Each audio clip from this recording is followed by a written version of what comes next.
ದೇವನಹಳ್ಳಿಯಲ್ಲಿ ರಾತ್ರಿ ಬಿಂದಾಸ್ rave party ಮಾಡಲಾಗಿದೆ. ರೇವ್ ಪಾರ್ಟಿ ಮೇಲೆ ದೇವನಹಳ್ಳಿ ಪೊಲೀಸರು ದಾಳಿಯನ್ನ ನಡೆಸಿದರು.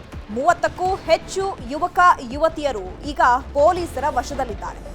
ದೇವನಹಳ್ಳಿಯಲ್ಲಿ ರಾತ್ರಿ ಬಿಂದಾಸ್ ಆಗಿ ರೇವ್ ಪಾರ್ಟಿಯನ್ನ ಅರೇಂಜ್ ಮಾಡಲಾಗ್ತಾ ಇತ್ತು. ಆ ರೇವ್ ಪಾರ್ಟಿಯಲ್ಲಿ ಸಾಕಷ್ಟು ಯುವಕ ಯುವತಿಯರು ಕೂಡ ಪಾಲ್ಗೊಂಡಿದ್ರು. ಈಗ ರೇವ್ ಪಾರ್ಟಿ ಮೇಲೆ ದೇವನಹಳ್ಳಿ ಪೊಲೀಸರು ರೇಡ್ ಮಾಡಿದ್ದಾರೆ. 30ಕ್ಕೂ ಹೆಚ್ಚು ಯುವಕ ಯುವತಿಯರು ಈಗ ಖಾಕಿ ವಶದಲ್ಲಿದ್ದಾರೆ. ಕನ್ನಮಂಗಲದ ಫಾರ್ಮ್ ಹೌಸ್ನಲ್ಲಿ ನಡೀತಾ ಇದ್ದಂತಹ ಪಾರ್ಟಿ. ಸ್ಥಳೀಯರ ಮಾಹಿತಿ ಮೇರೆಗೆ ಪೊಲೀಸರು ದಾಳಿಯನ್ನು ನಡೆಸಿದ್ದಾರೆ. ರೇವ್ ಪಾರ್ಟಿಯಲ್ಲಿದ್ದವರನ್ನ ವಶಕ್ಕೆ ಪಡೆದು ವಿಚಾರಣೆಯನ್ನ ಮಾಡ್ತಿದ್ದಾರೆ. ಅಂದ್ರೆ ಯಾರು ಈ ಪಾರ್ಟಿಯನ್ನ ಆಯೋಜನೆ ಮಾಡಿದ್ರು, ಯಾರು ಇದರ ರೆಸ್ಪಾನ್ಸಿಬಿಲಿಟಿಯನ್ನ ತಗೊಂಡಿದ್ರು, ಎಷ್ಟು ಯುವಕ ಯುವತಿಯರು ಇದರ ಪಾಲ್ಗೊಂಡಿದ್ರು, ಅಲ್ಲಿ ಮಾದಕ ದ್ರವ್ಯವನ್ನ ಏನಾದರೂ ಬಳಸಲಾಗಿದೆಯಾ, ಸೊ ಇವೆಲ್ಲವನ್ನ ಈಗ ಪೊಲೀಸರು ವಿಚಾರಣೆ ಮಾಡ್ತಾ ಇದ್ದಾರೆ. ರೇವ್ ಪಾರ್ಟಿಯಲ್ಲಿ ಭಾಗಿಯಾಗಿದ್ದವರಿಗೆ ಮೆಡಿಕಲ್ ಟೆಸ್ಟ್ ಕೂಡ ಮಾಡಿಸಲಾಗುತ್ತೆ. ಮೆಡಿಕಲ್ ಟೆಸ್ಟ್ಗೆ ಈಗ ಕರೆದೊಯ್ದಿದ್ದಾರೆ ಯುವಕ ಯುವತಿಯರನ್ನ. ದೇವನಹಳ್ಳಿ ಪೊಲೀಸರು ಮೆಡಿಕಲ್ ಬಳಿಕ ಜಡ್ಜ್ ಮುಂದೆ ಹಾಜರುಪಡಿಸಲಿದ್ದಾರೆ. ಪೊಲೀಸರು ಎಲ್ಲ ಸಿದ್ಧತೆಗಳನ್ನ ಮಾಡ್ಕೊಂಡಿದ್ದಾರೆ. ಈಗ ರೇವ್ ಪಾರ್ಟಿಯಲ್ಲಿ ಪಾಲ್ಗೊಂಡಿದ್ದಂತಹ ಯುವಕ ಯುವತಿಯರನ್ನ ವಶಕ್ಕೆ ಪಡ್ಕೊಂಡಿದ್ದಾರೆ. ಅದಾದ ಮೇಲೆ ವಿಚಾರಣೆ ಮಾಡಿದ್ದಾರೆ. ಸದ್ಯಕ್ಕೀಗ ಅವ್ರನ್ನೆಲ್ಲ ಮೆಡಿಕಲ್ ಚೆಕಪ್ಗೆ ಕರ್ಕೊಂಡು ಹೋಗಲಾಗ್ತಾ ಇದೆ. ಈ ಬಗ್ಗೆ ಮತ್ತಷ್ಟು ಮಾಹಿತಿಯನ್ನು ಕೊಡ್ತಾರೆ ನಮ್ಮ ಪ್ರತಿನಿಧಿ ಮನುಕುಮಾರ್. ಫೋನ್ ಸಂಪರ್ಕದಲ್ಲಿ ಜಾಯ್ನ್ ಆಗಿದ್ದಾರೆ. ಮನುಕುಮಾರ್, ಈಗ ಎಷ್ಟು ಯುವಕ ಯುವತಿಯರನ್ನ ವಶಕ್ಕೆ ಪಡ್ಕೊಂಡಿದ್ದಾರೆ? ಮೆಡಿಕಲ್ ಚೆಕಪ್ಗೆ ಕರ್ಕೊಂಡು ಹೋಗಿದ್ದಾರಾ? ಎಸ್ ಚೈತ್ರ, ಏನು ನಿನ್ನೆ ರಾತ್ರಿಯಿಂದಲೂ ಬೆಳಿಗ್ಗೆ ಮುಂಜಾನೆವರೆಗೂ ಏನು ರೇವ್ ಪಾರ್ಟಿಯಲ್ಲಿ ಭಾಗಿಯಾದಂತ ಒಟ್ಟು 30 ಜನ, ಅದರಲ್ಲಿ 23 ಜನ ಯುವಕರು, 7 ಜನ ಯುವತಿಯರನ್ನ ಈಗಾಗಲೇ ದೇವನಹಳ್ಳಿ ಪೊಲೀಸರು ವಶಕ್ಕೆ ಪಡೆದು ಎಲ್ಲಾ ರೀತಿಯ ತಪಾಸಣೆಯನ್ನು ಸಹ ನಡೆಸಿರುವಂತದ್ದು.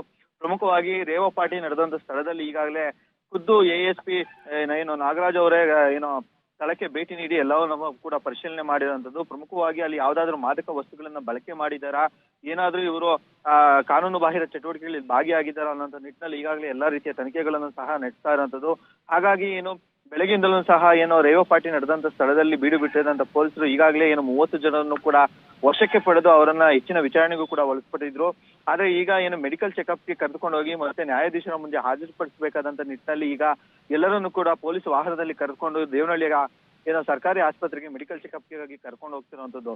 ಪ್ರಮುಖವಾಗಿ ಏನು ರಾತ್ರಿ ಇಡೀ ರೇವ್ ಪಾರ್ಟಿಯಲ್ಲಿ ಭಾಗಿಯಾಗಿದ್ರು ಮತ್ತೆ ಸ್ಥಳೀಯರು ಕೂಡ ಅಲ್ಲಿ ರೇವ್ ಪಾರ್ಟಿ ನಡೀತಿದೆ ಅನ್ನೋಂತ ಮಾಹಿತಿಯನ್ನು ಸಹ ಪೊಲೀಸರಿಗೆ ನೀಡಿದ್ರು. ಖಚಿತ ಮಾಹಿತಿ ಮೇರೆಗೆ ಏನು ಏಕಾಏಕಿ ದಾಳಿ ಮಾಡಿ ಎಲ್ಲರನ್ನು ಕೂಡ ವಶಕ್ಕೆ ಪಡೆದು ಈಗ ಮೆಡಿಕಲ್ ಚೆಕಪ್ಗೆ ಕರ್ಕೊಂಡು ಹೋಗಿರುವಂತದ್ದು. ಚೈತ್ರ, ಮನುಕುಮಾರ್, ಈಗ ಈ ರೇವ್ ಪಾರ್ಟಿ ಇದೆಯಲ್ಲ, ಇದೇ ಮೊದಲ ಬಾರಿಗೆ ರೇವ್ ಪಾರ್ಟಿ ಮಾಡಿರೋದಾ ಆ ಸ್ಥಳದಲ್ಲಿ, ಅಥವಾ ಈ ಹಿಂದೆನೂ ಕೂಡ ರೇವ್ ಪಾರ್ಟಿಗಳು ಆಗ್ತಾ ಇತ್ತಾ? ಅದನ್ನ ಸ್ಥಳೀಯರು ಗಮನಿಸಿದ್ರ? ಅದರ ಜೊತೆಗೆ ಈ ರೇವ್ ಪಾರ್ಟಿಯನ್ನ ಯಾರು ಆಯೋಜನೆ ಮಾಡಿದ್ರು, ಇದರ ರೆಸ್ಪಾನ್ಸಿಬಿಲಿಟಿ ಯಾರ್ದು, ಇದರ ನೇತೃತ್ವ ಯಾರ್ದು, ಅವ್ರ ಬಗ್ಗೆ ಏನಾದ್ರೂ ಇನ್ಫಾರ್ಮೇಶನ್ ಸಿಕ್ಕಿದೆ? ಅಂಡ್ ಮೋರ್ ಓವರ್, ಈಗ ಪೊಲೀಸರು ವಶಪಡಿಸ್ಕೊಂಡಿದಾರಲ್ಲ ಯುವಕ ಯುವತಿಯರನ್ನ, ಅವ್ರು ಯಾರು, ಎಲ್ಲಿಯವರು, ಅವರ ಹಿನ್ನೆಲೆ ಏನು, ಅದ್ರ ಬಗ್ಗೆ ಏನಾದ್ರೂ ತನಿಖೆ ಮಾಡಿದ್ರಾ?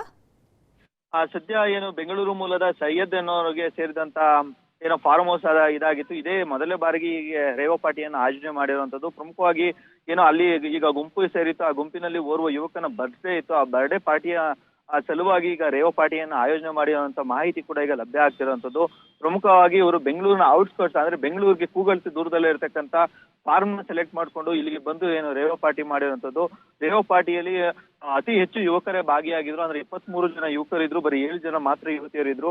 ಈ ಎಲ್ಲರೂ ಕೂಡ ಏನು ಮೋಜು ಮಸ್ತಿ ಮಾಡ್ತಿದ್ದಂತ ಸಮಯದಲ್ಲಿ ಸ್ಥಳೀಯರಿಗೆ ಏನೋ ಮಾಹಿತಿ ಕೂಡ ಲಭ್ಯ ಆಗಿದೆ. ಅಂದ್ರೆ ಫಾರ್ಮ್ ಹೌಸ್ ನ ಸುತ್ತಮುತ್ತ ಕೂಡ ಸ್ಥಳೀಯರು ಓಡಾಡ್ತಿದ್ರು. ಆ ಓಡಾಡ್ತಿದ್ದಂತ ಸಮಯದಲ್ಲೂ ಕೂಡ ಇವರು ಮೋಜು ಮಸ್ತಿ ಜೋರಾಗಿದ್ದಂತ ಕಾರಣ ಅಲ್ಲಿ ಏನು ಪೊಲೀಸರಿಗೆ ಮಾಹಿತಿ ನೀಡಿರುವಂತದ್ದು. ಈಗ ಒಟ್ಟು 30 ಜನರನ್ನ ಈಗ ವಶಕ್ಕೆ ಪಡೆದುಕೊಂಡು ವಿಚಾರಣೆಯನ್ನ ನಡೆಸ್ತಿರುವಂತದ್ದು. Chaitra, okay, thank you Manu Kumar ತಮ್ಮೆಲ್ಲ ಇನ್ಫಾರ್ಮೇಶನ್ಗೆ.